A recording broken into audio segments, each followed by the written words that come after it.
Greetings friends, welcome again to my game room. I'm David McCord. I'm going to bring you another little how-to video here. Talk about a game that comes from Japan. This little game called Dozo. Dozo is a little different than most of our peg games. You can play this with 2 or 3 players, and it has some very intriguing aspects to it. It's a pattern building game, but very different kind of puzzly strategy, and it plays very different between the 2-player version and the 3-player version.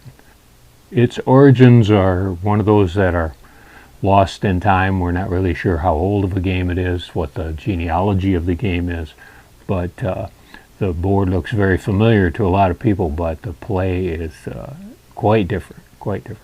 So have a look here at the rules, and I'll be back in a second. The board is a triangle of 49 points, and the 28 colored pegs are placed on the table within reach of all players. The objective?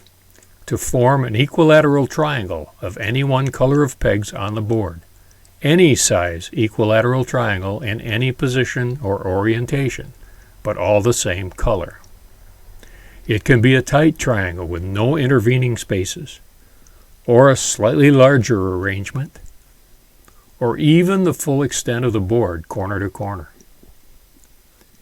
Here are a series of possible turns in a 3-player game. The tricky part is blocking the other player's efforts, watching for opportunities to create just the right patterns. Okay, yeah, that was a little fast, but you get the idea.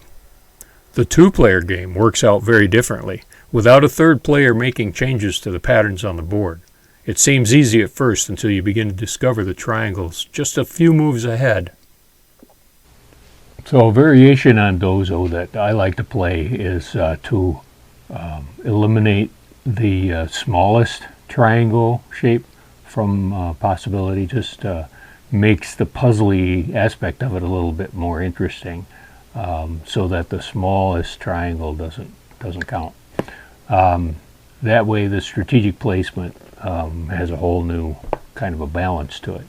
But Dozo is a really fun little game if you've got 2 or 3 people looking for a quick filler.